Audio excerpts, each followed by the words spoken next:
Hi everyone, this is me Nishant and welcome you on Nishanti Academy। ये UPSC EPFO current affairs का part 2 है जिसके अंदर हम लोग फर्दर क्वेश्चंस डिस्कस करेंगे। 1 अगस्त को UPSC EPFO live mock test 4 होने वाला है। यह मॉक टेस्ट कम्प्लीटली फ्री है और जिन स्टूडेंट्स को ये मॉक टेस्ट अटेम्प्ट करना है वो सिंपली निशांति एकेडमी ऐप डाउनलोड करिए और उसके अंदर खुद को रजिस्टर्ड कर सकते हैं। आपको करना क्या है, निशांति एकेडमी ऐप डाउनलोड करने के बाद होम पेज पर बैचेस का आइकन दिखेगा, आपको उस पे क्लिक करना है और उसके बाद प्लस का आइकन क्लिक करना है और उसके बाद बैच कोड आपको एंटर करना है ईपीएफओ लाइव। इसके बाद ओके क्लिक करिएगा। जैसे ही आप ओके क्लिक करते हैं तो UPSC EPFO live mock test के लिए आप रजिस्टर्ड हो जाओगे।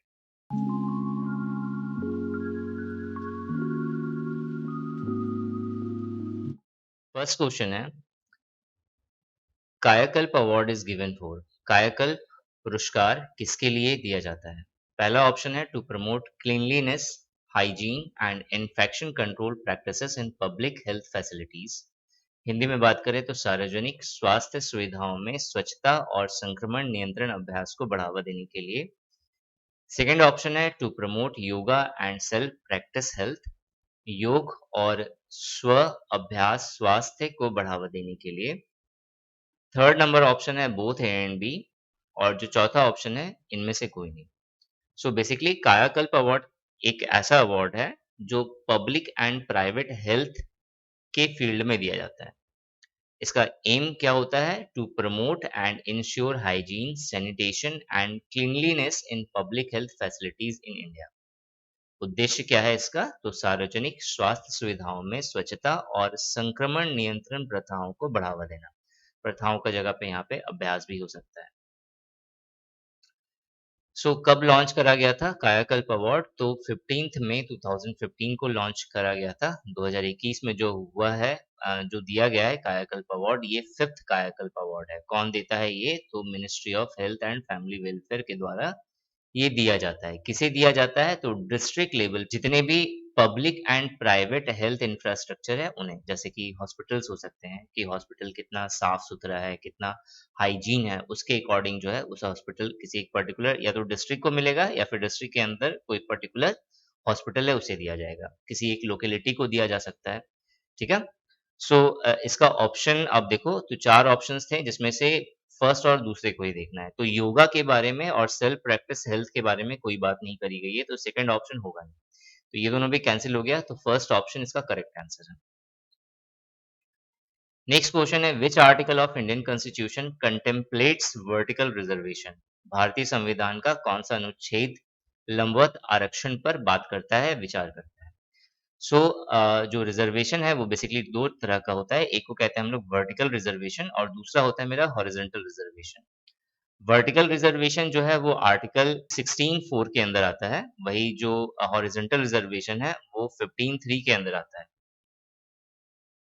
वर्टिकल रिजर्वेशन बात करता है एससी, एसटी और ओबीसी के बारे में, शेड्यूल कास्ट, शेड्यूल ट्राइब और अदर बैकवर्ड कास्ट के रिजर्वेशन के बारे में। जब भी रिजर्वेशन की बात कही जाएगी तो वो होगा वर्टिकल रिजर्वेशन। ये एक तरह का डायरेक्ट रिजर्वेशन हुआ। इनडायरेक्ट रिजर्वेशन यानी कि हॉरिजॉन्टल रिजर्वेशन, इसके अंदर जो विमेन का रिजर्वेशन हो गया, वेटरन का रिजर्वेशन हो गया, ट्रांसजेंडर का रिजर्वेशन हो गया, डिसेबल्ड पीपल का रिजर्वेशन हो गया, ये सारे रिजर्वेशन जो है हॉरिजॉन्टल रिजर्वेशन के अंदर आते हैं।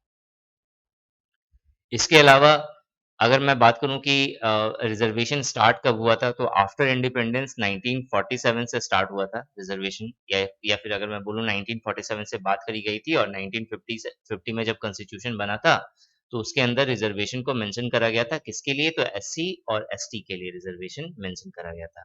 मतलब उस समय ओबीसी के बारे में कोई बात नहीं करी गई थी। ओबीसी के बारे में फर्स्ट टाइम रिजर्वेशन जो है वो 1980 से स्टार्ट हुआ, 1980 से स्टार्ट हुआ। एक रिजर्वेशन 2019 से स्टार्ट हुआ है जिसका नाम है ईडब्ल्यूएस, इकोनॉमिक वीकर सेक्शन का रिजर्वेशन। किसने स्टार्ट करा? तो मोदी गवर्नमेंट ने स्टार्ट करा है। कब स्टार्ट करा है? 2019 से स्टार्ट करा है। इसके अलावा ये क्वेश्चन बनता है इसके अंदर, यूपीएससी स्पेशली पूछता है इस तरह के क्वेश्चंस को कि हॉरिजॉन्टल रिजर्वेशन जो है, हॉरिजॉन्टल रिजर्वेशन वो किस केस से रिलेटेड है, मतलब कौन सा ऐसा केस है जो हॉरिजॉन्टल रिजर्वेशन के बारे में बात करता है। तो इसका आंसर है Saurabh Yadav. Saurabh Yadav versus state of UP, Uttar Pradesh. Next question है, इन जनवरी 2021 PM Modi laid the foundation of lighthouse project LHPs as a part of global housing technology challenge India GHTC India initiative at 6 places of 6 states। जनवरी 2021 में PM Modi ने 6 राज्यों के 6 स्थानों पर global housing technology challenge India, जिसे short में GHTC India के नाम से जाना जाता है, के रूप में लाइट हाउस प्रोजेक्ट की नींव रखी। सो क्वेश्चन है यहाँ पे, this project has been initiated to consider the scheme dash. यह परियोजना किस योजना के तहत शुरू करी गई है? 4 ऑप्शंस है। पहला ऑप्शन है प्रधानमंत्री आवास योजना अर्बन, दूसरा ऑप्शन है प्रधानमंत्री ग्रामीण योजना या फिर प्रधानमंत्री ग्रामीण आवास योजना, तीसरा है डीडीए हाउसिंग स्कीम और चौथा है राजीव गांधी आवास योजना। जो इसका सही आंसर है वो है फर्स्ट, प्रधानमंत्री आवास योजना अर्बन। स्पेशली जो अर्बन आवास योजना है उसके अंदर या फिर उसके अंतर्गत एलएचपी कॉन्सेप्ट आता है। एलएचपी का मतलब जो फुल फॉर्म है वो है लाइट हाउस प्रोजेक्ट है। जनवरी 2021 में प्रधानमंत्री नरेंद्र मोदी ने लाइट हाउस प्रोजेक्ट की नींव रखी थी और ये जो प्रोजेक्ट है वो स्पेशली इसका एम ये है कि इस तरह के रेसिडेंस का निर्माण करना, कंस्ट्रक्शन करना जो इकोनॉमिकल हो। इकोनॉमिकल का मतलब होता है किफायती हो, सस्टेनेबल हो यानी कि टिकाऊ हो, इको फ्रेंडली हो, पर्यावरण के अनुकूल हो एंड डिसास्टर रेजिलिएंट हो। इसका मतलब होता है आपदा प्रतिरोधी हो। आपदा से जैसे अर्थक्वेक हो जाए या फिर फ्लड आ जाए तो उस समय हमें बचा सके। तो ये सब चीज़ों को ध्यान में रख कर के लाइट हाउस प्रोजेक्ट स्टार्ट करा गया है प्रधानमंत्री मोदी के द्वारा जनवरी 2021 में। कहाँ स्टार्ट करा गया है? तो अभी 6 प्लेसेस है जहाँ पे ये स्टार्ट करा गया है। मध्य प्रदेश के अंदर इंदौर में, गुजरात के अंदर राजकोट में, तमिलनाडु के अंदर चेन्नई है, झारखंड के अंदर रांची में, त्रिपुरा के अंदर अगरतला और यूपी के अंदर लखनऊ में। तो ये 6 प्लेसेस है जहाँ पे लाइट हाउस प्रोजेक्ट स्टार्ट करा गया है। नेक्स्ट क्वेश्चन है, what is the theme of national youth day 2021? National youth day, राष्ट्रीय युवा दिवस 2021 का विषय क्या था? 4 ऑप्शन है। पहला है युवा उत्साह नए भारत का, चौथा है फिट यूथ फिट इंडिया, सी है ट्रांसफॉर्मिंग एजुकेशन और चौथा है नन ऑफ द एबव। जो राइट आंसर है इसका वो फर्स्ट है, युवा उत्साह नए भारत का। ये 2021 का जो नेशनल यूथ डे है उसका थीम है। इसके अलावा जो फिट यूथ फिट इंडिया है ये 2020 का नेशनल यूथ डे का थीम है। Transforming education 2019 national youth day का थीम है और नेशनल यूथ डे जो है वो स्वामी विवेकानंद की जयंती पर मनाया जाता है। कब मनाया जाता है? तो 12 जनवरी को वैसे जयंती है इनकी, तो 12 से 16 जनवरी तक हम लोग सेलिब्रेट करते हैं नेशनल यूथ डे। इसके अलावा आपसे ये पूछा जा सकता है कि इसे ऑर्गेनाइज कौन करता है? तो ministry of youth affairs and sports जो है नेशनल यूथ डे को ऑर्गेनाइज करते हैं। नेक्स्ट क्वेश्चन है, what is the rank of India in Henley passport index 2021? So Henley passport index 2021 में भारत का क्या रैंक है? अब हेनले पासपोर्ट इंडेक्स 2021 ये मैंने बहुत अच्छे से अपने करंट अफेयर्स वाली मैगजीन में कवर करा है, तो आप वहां से इसे रीड कर लेना क्या होता है हेनले पासपोर्ट इंडेक्स। इसमें इंडिया का जो रैंक है वो है 85 और टॉप किसने करा है? जापान ने। सेकंड नंबर में कौन है? सिंगापुर है। नेक्स्ट क्वेश्चन है, which of the following is the India's first indigenous covid vaccine? निम्नलिखित में से कौन भारत का पहला स्वदेशी कोविड-19 वैक्सीन है? आपके पास 4 ऑप्शन है। पहला है कोवैक्सीन, दूसरा है मेरा कोविशील्ड, तीसरा है कोवावैक्स और चौथा है नोवावैक्स। सभी को पता होगा इसका आंसर। सो अगर कोवैक्सीन की बात हुई है तो कोवैक्सीन से रिलेटेड कुछ फैक्ट है। ये भारत का पहला इंडिजिनस वैक्सीन है जो भारत में बना है। किसने बनाया है? तो भारत बायोटेक ने बनाया हुआ है। ये एक ऐसा वैक्सीन है जो क्या करता है, कोई भी पैथोजन अगर बॉडी के अंदर गया, कोई भी जर्म अगर बॉडी के अंदर जाता है तो उसका रेप्लिकेशन का जो कैपेबिलिटीज है उसे डिस्ट्रॉय कर देता है। सो रेप्लिकेट पावर को पैथोजन के जो रेप्लिकेट पावर है उसे डिस्ट्रॉय करने का काम होता है इसका। और इसके अंदर क्या कंटेन रहता है ये बहुत इंपॉर्टेंट है क्योंकि ये न्यूज़ में बहुत ज़्यादा है। इम्यूनोजेन जो है ये इसके अंदर रहता है। अब क्वेश्चन यहाँ पे बनता है इम्यूनोजेन होता क्या है? तो basically immunogen is a type of antigen which has the special property. क्या कहा मैंने? मैंने कहा कि इम्यूनोजेन जो है वो एंटीजन ही है, लेकिन थोड़ा स्पेशल टाइप का। बेसिकली एंटीजन होता क्या है? सो एंटीजन जब भी बॉडी के अंदर किसी तरह का कोई मॉलिक्यूल हो या किसी तरह का कोई जर्म अगर एंटर कर रहा है, तो उसी को एंटीजन कहते हैं। लेकिन इसका एक स्पेशल कैरेक्टर होगा।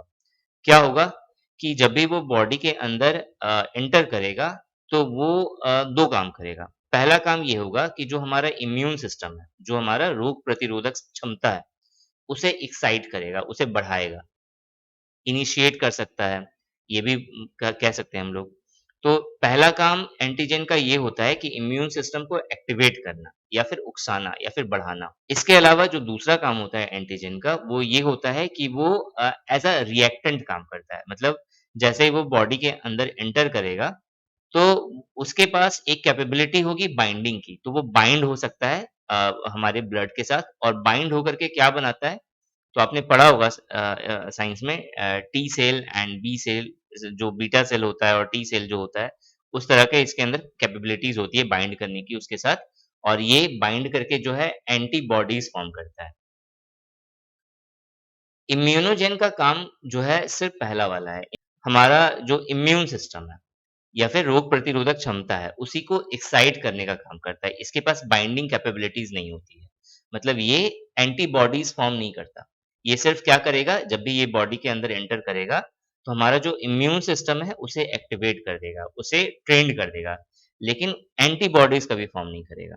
क्लियर हो गया? मतलब हमारे बॉडी के साथ, हमारे ब्लड के साथ वो कभी भी रिएक्ट नहीं करेगा। वो सिर्फ़ एक्साइट करने का काम करेगा। तो हम कह सकते हैं कि जो जो इम्यूनोजेन है वो एज़ अ कैटलिस्ट वर्क करता है। लेकिन वही जो मेरा एंटीजन होता है वो एज़ अ रिएक्टेंट वर्क करता है। वो रिएक्ट कर जाता है ब्लड के साथ लेकिन या फिर बाइंड कर जाता है ब्लड पार्टिकल्स के साथ। लेकिन जो इम्यूनोजेन होता है वो बाइंड नहीं करता। वो क्या करेगा वो सिर्फ़ कैटलिस्ट की तरह काम करेगा और जो हमारा जो इम्यून सिस्टम है उसे एक्साइटेड कर देगा। नेक्स्ट क्वेश्चन है what is the India's GDP growth rate as per world economic outlook of IMF in financial year 2021 to 22। वित्तीय वर्ष 2021-22 में आईएमएफ के विश्व आर्थिक दृष्टिकोण के अनुसार भारत में जीडीपी विकास दर क्या है? इसका आंसर है 11.5%।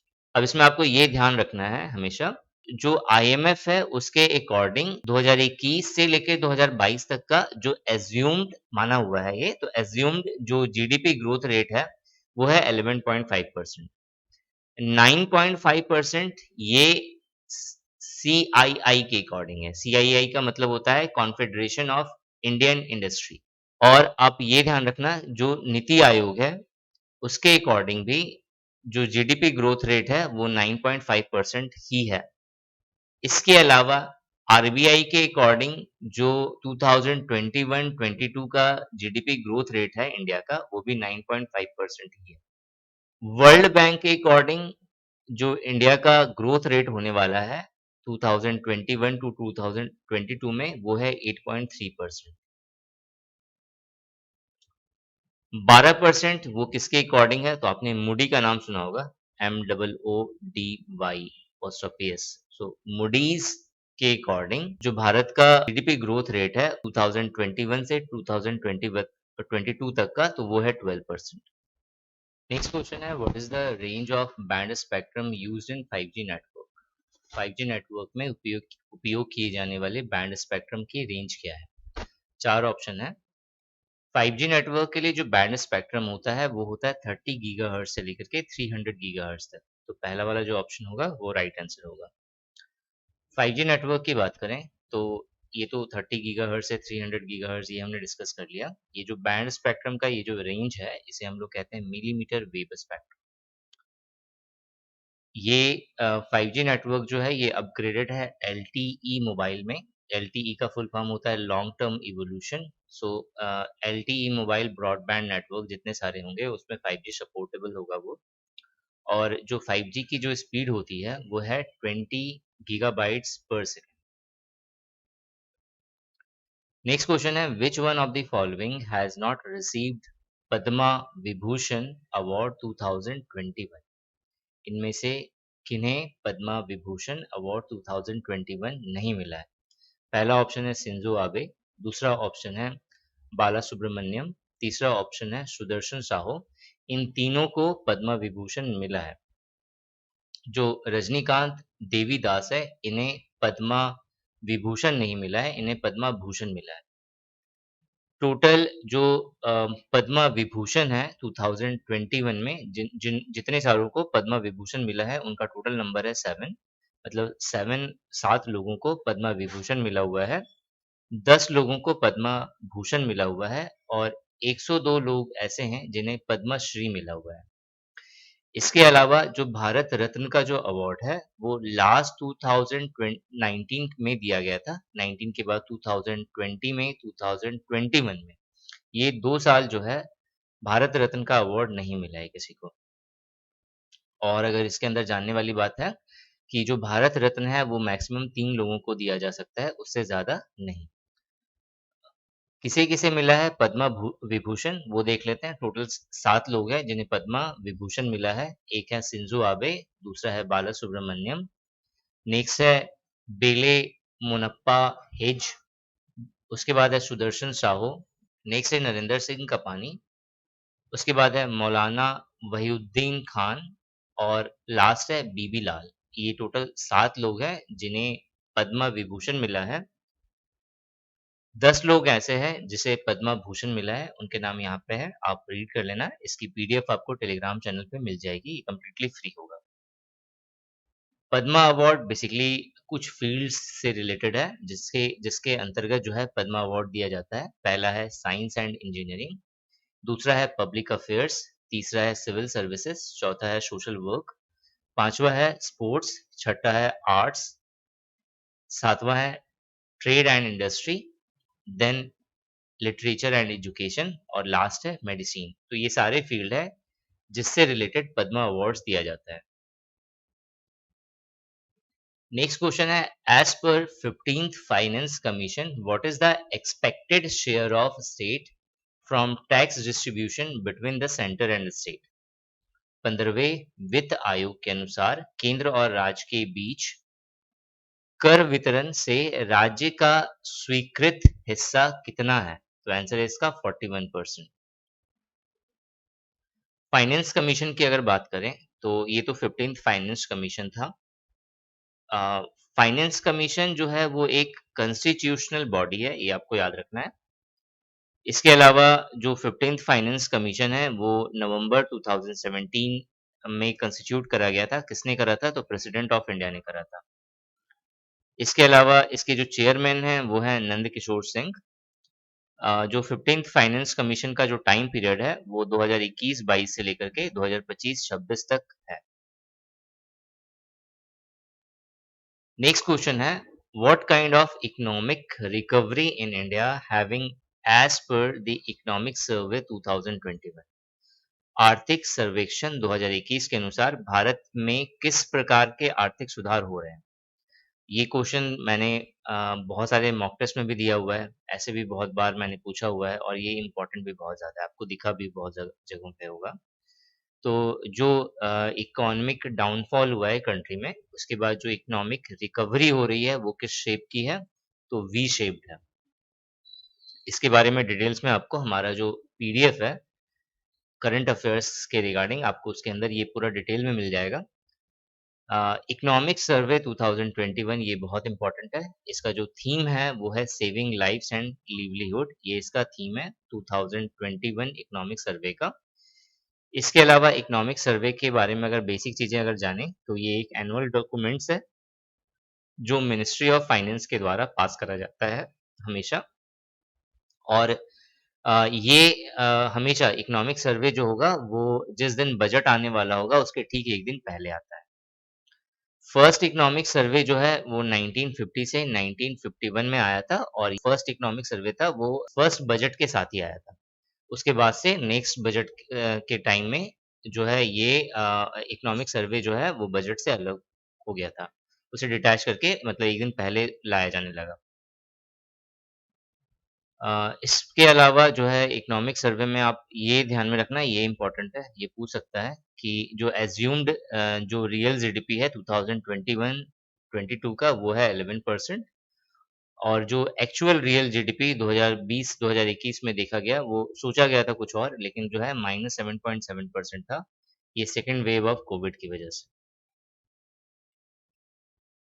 नेक्स्ट क्वेश्चन है name the first Lokpal of India. Bharat के पहले लोकपाल का नाम बताइए। तो पिनाकी चंद्रा घोष है, ये भारत के फर्स्ट लोकपाल है, भारत के करंट लोकपाल भी जो है यही है पिनाकी चंद्रा घोष। नेक्स्ट क्वेश्चन है the finance minister announced a portal for gig workers in union budget 2021-22 which of the following statement is or are true। वित्त मंत्री ने केंद्रीय बजट 2021-2022 में गिग वर्कर्स के लिए एक पोर्टल की घोषणा करी। निम्नलिखित में से कौन-सा कथन सही है? अब गिग वर्कर्स होते क्या हैं?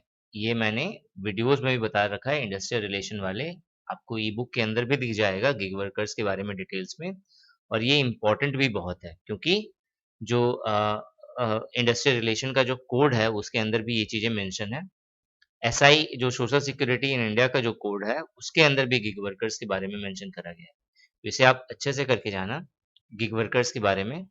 फिलहाल जो है इस क्वेश्चन्स की अगर मैं बात करूँ तो गिग वर्कर से रिलेटेड कुछ चीज़ें जो हैं वो आपको ध्यान में रखना है। पहला कि ई-कॉमर्स की जितनी कंपनीज़ आई हुई हैं, उसके अंदर गिग वर्कर्स का बहुत ज़्यादा रिक्रूटमेंट हो रहा है। बेसिकली आपने देखा होगा कि उबेर हुआ, ओला हुआ, स्विगी, ज़ोमैटो, अमेज़न है, फ्लिपकार्ट है, इन सारे जो ई-कॉमर्स कंपनीज़ हैं, इसमें नए-नए एम्प्लॉइज़ को हायर करा जाता है और इन सभी के 56% ऐसे एम्प्लॉयी होते हैं जो ब्लू कॉलर और व्हाइट कॉलर वर्कफ़ोर्स के अंदर आते हैं और किसी तरह का सोशल सिक्योरिटी बेनिफिट्स नहीं दिया जाता है। मीन्स ना इनका प्रोविडेंट फंड होता है, ना इंश्योरेंस मिलता है, ना पेंशन मिलता है, ना इनका फ्यूचर सिक्योर होता है, इस तरह के जॉब में। तो गवर्नमेंट ऑफ इंडिया ने करा क्या है, एक ऐसा पोर्टल बनाया है जो कंप्लीटली गिग वर्कर्स को काउंट करेगा कि कितने सारे भारत के अंदर कितनी सारी ऐसी कंपनीज़ हैं जो गिग जहाँ पे गिग वर्कर्स एम्प्लॉयड हैं।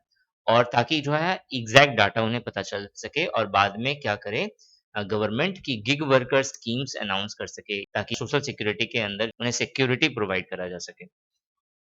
सो यहाँ पे जो फर्स्ट ऑप्शन है वो ये है the portal aims to collect relevant information on gig and platform workers and also building construction and other such workers.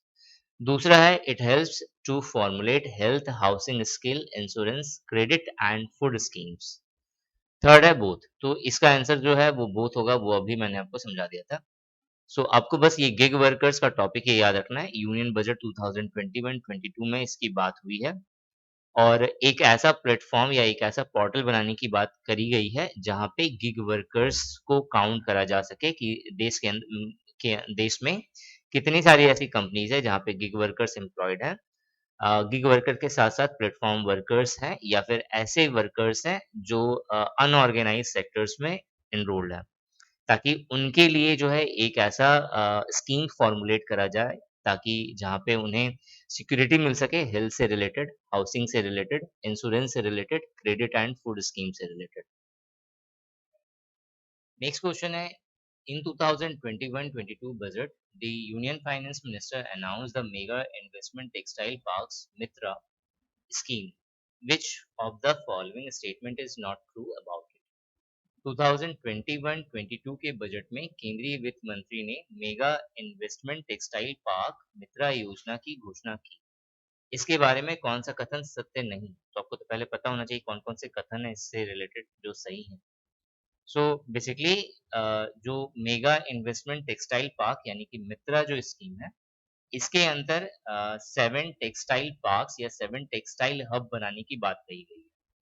Basically ये जो 7 टेक्सटाइल पार्क जो बनेगा वो 1000 एकड़ लैंड के ऊपर बनाया जाएगा और इसका मेन पर्पस ये होगा कि 2025-26 तक जो टेक्सटाइल इंडस्ट्री है उसका इनकम डबल हो जाए और ये एटलीस्ट कम से कम डॉलर 300 बिलियन का प्रोडक्शन दे।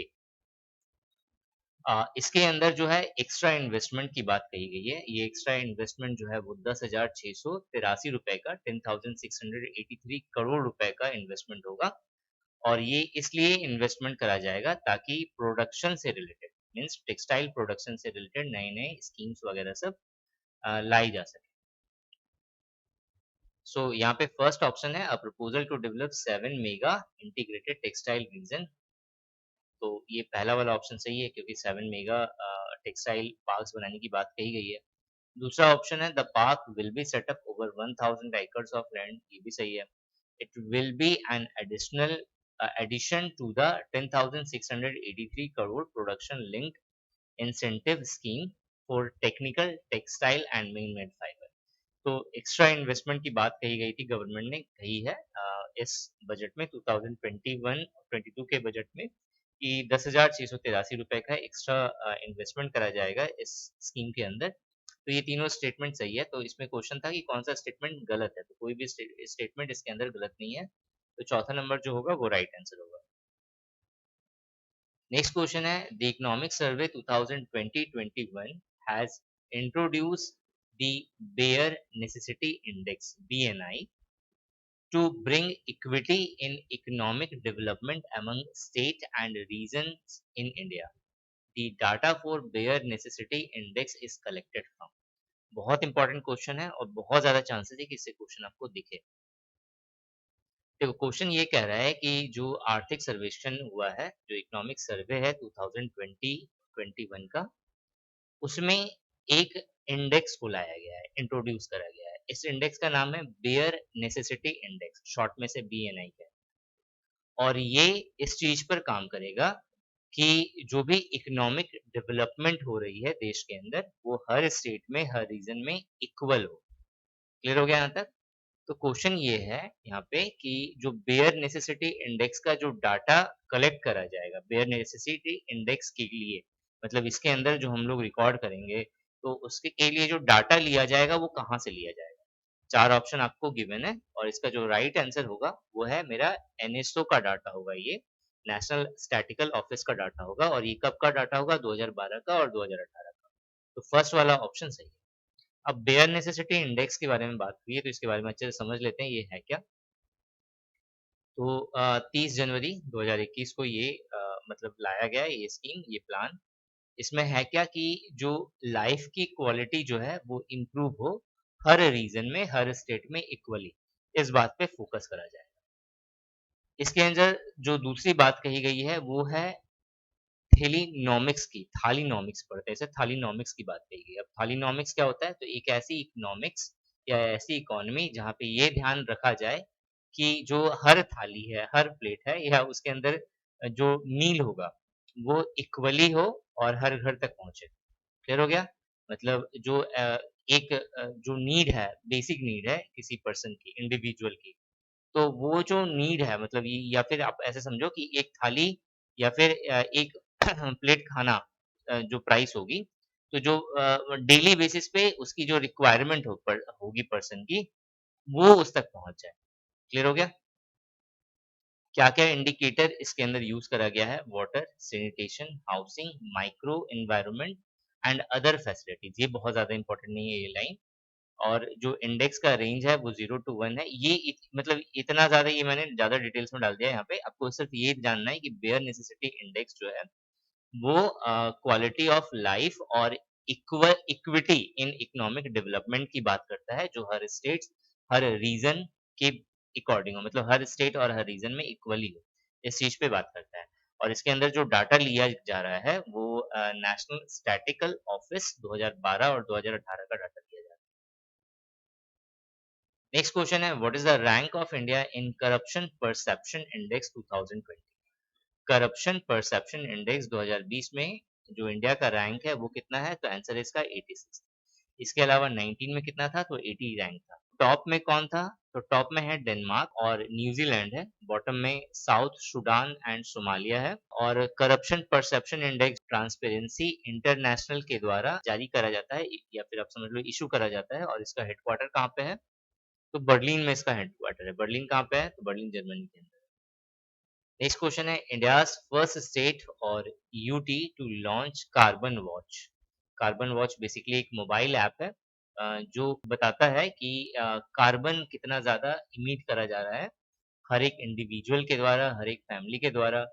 तो ऐसा कौन-सा स्टेट है या यूटी है, यूनियन टेरिटरी है, जिसने एक ऐप लॉन्च करा है जिसका नाम है कार्बन वॉच ऐप।